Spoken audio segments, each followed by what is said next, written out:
ప్రాణాలను పణమొడ్డి పట్టుదలతో దీక్ష చేస్తే ఆఖరికి పార్లమెంటు ప్రకంపించింది, ఢిల్లీ దిగివచ్చింది.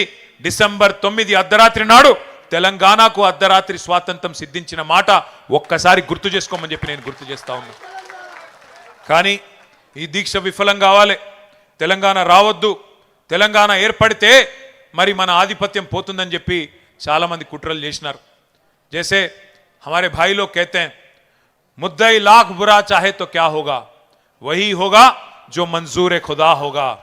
భగవంతుని ఆశీర్వాదం, ప్రజల సంకల్పం, నాయకుడి నాయకత్వం ఇవన్నీ వెరిసి ఆనాడు తెలంగాణ వచ్చింది. ఆ ప్రకటన అర్ధరాత్రి వచ్చింది.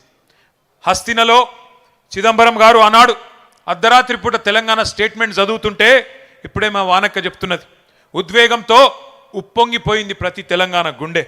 నట్టనడి రాత్రిలో పులకించిపోయింది ఈ నేల.